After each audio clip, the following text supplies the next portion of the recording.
Gaafii miidiyaadhaa dhiyaateef Profeesar Birhaanuu Naggaan deebisaa kennanii jiruu fi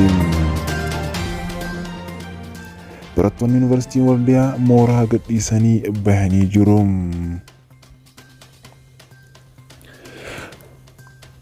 Daawwattoota keenya kabajamoo fi jaallatamoo qophiin keenya akkuma itti fufee jira gama oduu bal'inaatti isin dabarsina.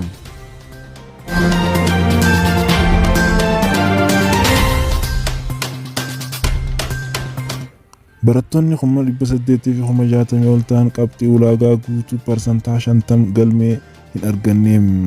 Kana jechuun yuunivarsiitiin waggaa tokkoffaa yookaan Freshman yuunivarsiitii hin seenan jechuudha. Yuunivarsiitii seenuuf dirqama saayinsii uumamaa yookaan naachuraal saayinsii yookaan ta'e 357 keessaa fiduu qaba. Saayinsii hawaasaatiif garuu 600 keessaa 300 fi isaa ol fiduun barbaachisaadha jedhame. Haa ta'u malee gama dandeettii fudhatama yuunivarsiitii mootummaa waliigalaatiin barattoonni dabran dhibbeentaa 20 waan hin caalleef barattoonni 100 ta'aniif carraan biraa ni kennamaaf jedhamaa jira. Akkamitti akka kennamuufis ragaan dubbii himaa Profeesarri himee jira. Barattoonni humni dhibban carraa argatan kun qabxii parsantaa 50 gadi galmeessan yuunivarsiiticha ni seenanii. Garuu barattoonni yuunivarsiitii waggaa tokkoffaa hin taaniin ammas barnoota sadarkaa qormaata kutaa 12ffaa yuunivarsiitiiwwan keessatti bifa fooyya'insaatiin hanga ji'a caamsaatti ni qoramu. Sana booda barattoonni qormaata biyyoolessaa bara 2015 itti aanu kanneen ji'a caamsaa keessa qoraman waliin kan itti fufan yoo ta'u, bu'aa yuunivarsiitichaa seenuuf ulaagaa isaan dandeessisu yoo argatan yoo kana fidan ta'an achumaan itti fufu. Barumsa tokkoffaa bifa gamaagamaatiin yuunivarsiitichatti ni baratu. Kana jechuun akka dhuunfaatti carraaqqii mataa isaa qofaan kan baratudha. Yoo lammaffaa yookaan bara 2015tti darbite yuunivarsiitii itti fufta. Garuu qorattoota yookaan qormaata itti aanan waliin qoramtee yoo kuftee garuu gara manatti akka deebi'amu ragaan himaa jira. Gabaabumatti barataan kutaa 12ffaa waggaa lammaffaa ta'uuf carraa siif kennama. Kanaafuu kunis ragaa bu'aa barattootaa irratti hundaa'uun murtaa'a. Wanti ifa ta'e barattoonni qabxii parsantaa 50tti dhiyaatan filannoo keessatti hammatamuuf carraan isaanii gaarii ta'uu isaati. Garuu baay'inni barattootaa mana 900 irraa kan ka'e lakkoofsi barattootaa bu'aa wal fakkaataa argatan ol'aanaa waan ta'eef kunis bu'aa ni uuma jedhame. Fakkeenyaaf barataan tokko 700 keessaa qabxii 348 yoo kan argatu ta'e barattoonni akka isaa qabxii galmeessan 1000 kana jechuun yeroo parsantaa 50 gadi dhufu kun bu'aa parsantaa 50tti baay'ee akka dhiyaatuu fi walakkaa gadi baay'ee akka hin taane nutti himama.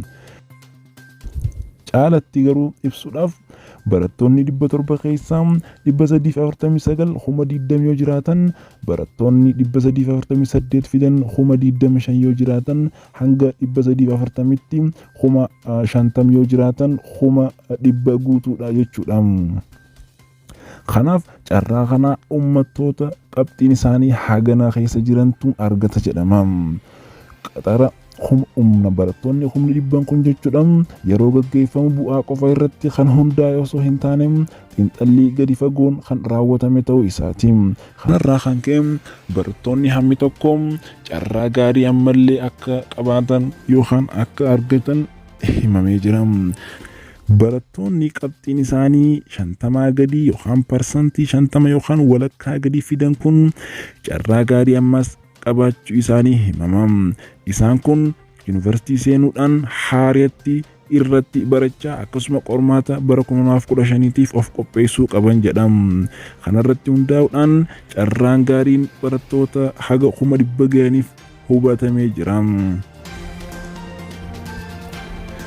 Barattoonni qabxii 350 ol yookaan walakkaa ol fidan akka darbiinsaatti fudhatamee jira. Kanaaf xiyyeeffannaan barattoota 100 irratti ammas gamaagamamaa jira jedhamee jira. Qormaata kutaa 12ffaatti barattoonni 29,909 ol fiduun darbanii jiru. Bara barnoota bara 2014tti barattoota qormaata kutaa 12ffaa fudhatan keessaa parsantaa 50 ol kan fidan ministeerri barnootaa beeksise. Bara barnoota bara 2014tti barattoota qormaata kutaa 12ffaa fudhatan 800 fi 96,520 keessaa barattoonni 29,909 qofti parsantaa 50 ol fiduun ministeerichi beeksise. Barattoota parsantaa 100 keessaa parsantaan 92.2 qormaata kanaaf kan dhiyaatanii jedhame.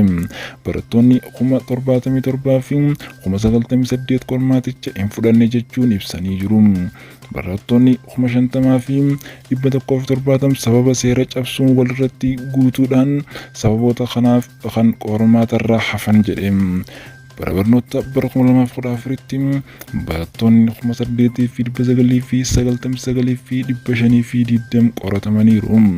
Saala irratti hundaa'uudhaan qabxiin giddugaleessaa dhiirotaa parsantaa 30 yoo ta'u kan dubartootaa parsantaa 28 kan galmeessaniiru. Gama barnootaatiin barattoonni saayinsii uumamaa yookaan naachuraal saayinsii ta'an qabxii gaarii kan galmeessan yoo ta'u saayinsii hawaasaatiin garuu gad bu'insaan kan argisiisudha. Saayinsii uumamaatiin qabxiin 30.65%dhaanii fi saayinsii hawaasaa yookaan sooshaal saayinsiidhaan qabxiin parsantaa 27.79 galmeessanii jiru. Bulchiinsi magaalaa Finfinnee, Hararii fi Dirree Dawaa bu'aa fooyya'aa galmeessaniiru jedha. Qabxiin olaanaan barattoota saayinsii uumamaatiin dhiiraan 700 irraa qabxii 666 yoo fidu dubara irraa 650 galmeessaniiru. Saayinsii hawaasaatiin 600 keessaa qabxii 524 galmeessuudhaan kan jalqabaati.